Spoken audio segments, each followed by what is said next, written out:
means forever, ever, or never mind. Oh, Hello world et bienvenue sur ma chaîne Have a Peek. Moi c'est Sensemilia ou S pour les intimes et sur cette chaîne on parle de voyages, de rencontres sans se ruiner.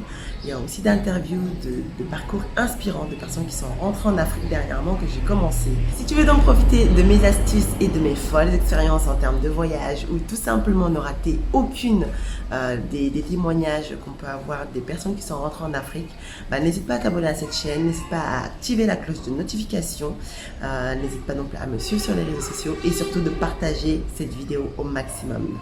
C'est parti donc, let's go!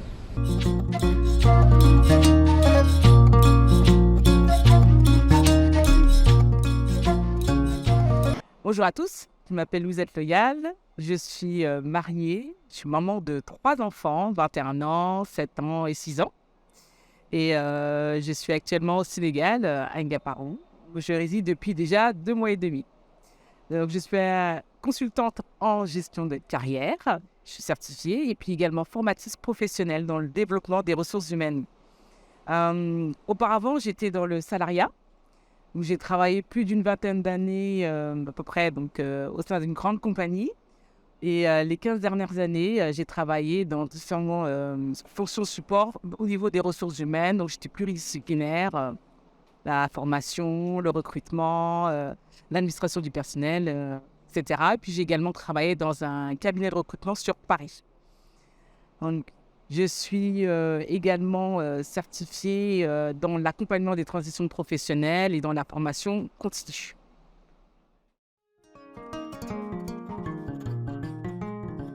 Alors, je suis arrivée précisément le 21 décembre 2022, donc tout récemment. Et j'ai fait ce choix-là de venir, et ce n'était pas un choix personnel, c'était vraiment un choix familial, dans le but de donner un nouveau sens à ma carrière.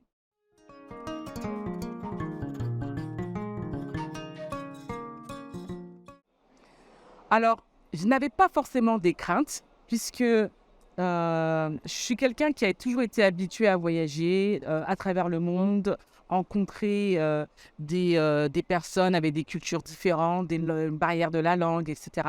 Donc, je n'avais pas forcément des craintes au niveau je dirais, au niveau du pays en lui-même, puisque je suis originaire du Sénégal et du côté de ma maman et mon papa est guadeloupéen.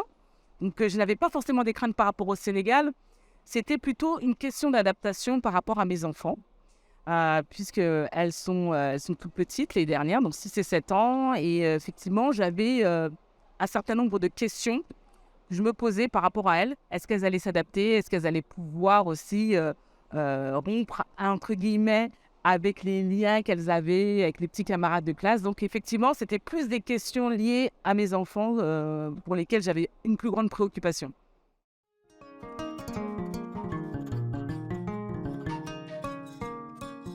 Les principales difficultés que j'ai rencontrées, c'était plus finalement au niveau, je dirais, de l'adaptation entre les mentalités qu'il peut y avoir en France et les mentalités sénégalaises.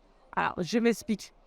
C'est-à-dire qu'en France, bien souvent, quand on a par exemple une difficulté, un problème, on s'en parle, on passe un coup de fil, on transmet l'information.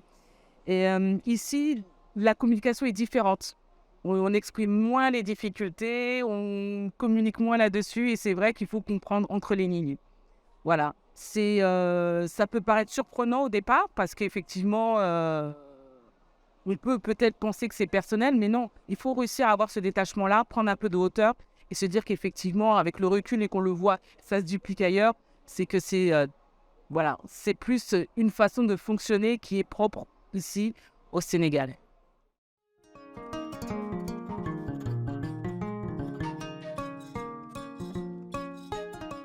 Alors, les différences les plus saillantes, je dirais, c'est marrant parce que je rencontre beaucoup de personnes issues de la diaspora ici. Et j'ai remarqué qu'au niveau de la communication, c'était complètement différent. C'est-à-dire qu'en France, les relations qu'on a principalement, c'est plus avec les collègues, les voisins, peut-être à la sortie d'école, les mamans, les parents qu'on rencontre.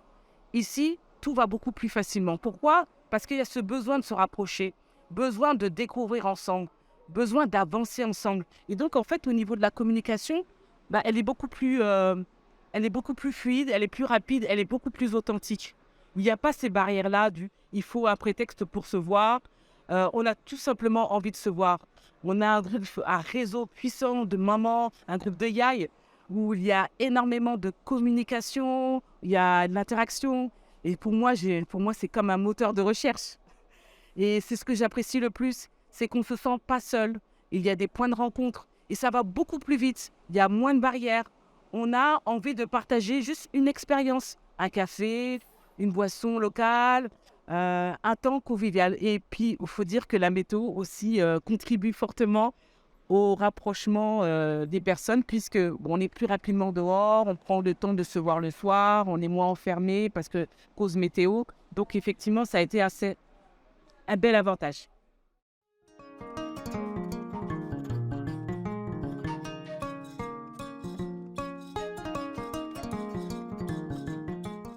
Je suis entrepreneur, donc mon cas de figure est différent, mais je sais qu'aujourd'hui, présenter son expérience, ses diplômes, ce sont des atouts. C'est une forme de reconnaissance.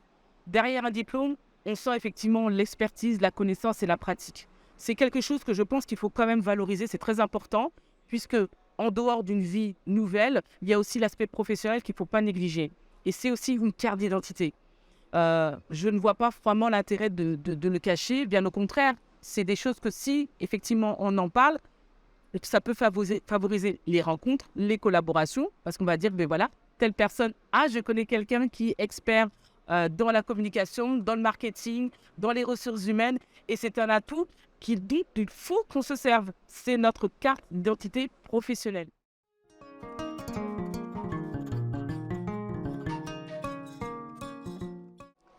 Alors, c'est un projet que j'ai préparé longuement avec mon mari. J'ai préparé également mes enfants. J'ai eu l'opportunité de faire des allers-retours aussi avant de m'installer avec mes enfants. Je n'ai pas eu de doute, on va dire, à titre personnel. Plus des inquiétudes par rapport aux enfants au niveau de l'intégration, mais des incertitudes ont très vite été envolées. Pour moi, c'est une expérience qu'il faut vivre au moins une fois dans sa vie si on peut le faire. Pourquoi ? Parce qu'on sort complètement de sa zone de confort. On va vers l'autre, on bannit la crainte, on se rapproche et en fait, ça amène une certaine forme d'énergie, on se renouvelle.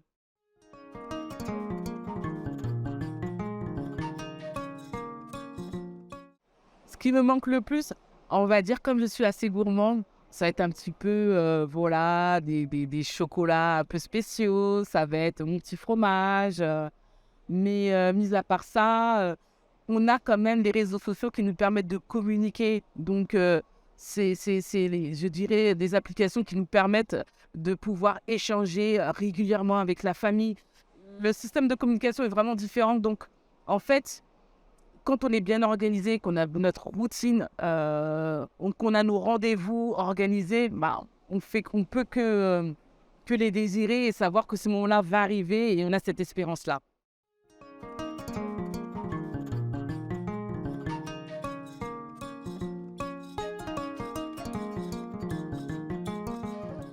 Tout d'abord, avant d'entamer ce type de projet qui est une totale reconversion, on va dire, même si on amène son savoir-faire, c'est quand même une transition.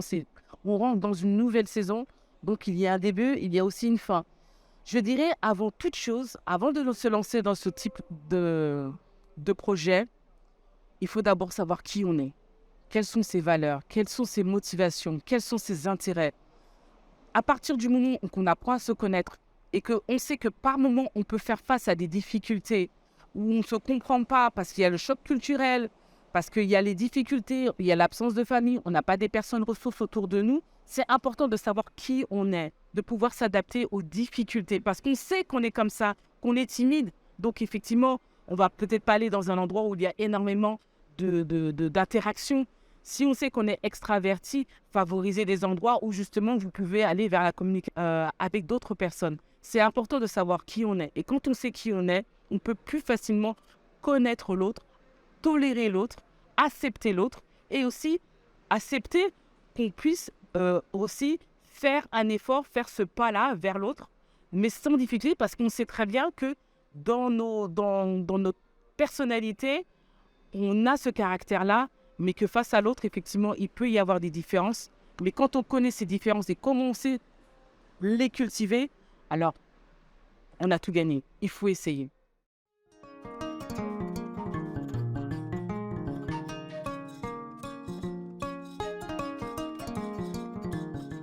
Et tenter l'aventure. Je veux dire, qu'est-ce que vous pouvez perdre? Seulement du temps. Le temps, nous en perdons tous. Alors, essayez. Si vous pouvez, je le recommande. Et puis, bon courage et bonne chance, bonne continuation. No, I can't be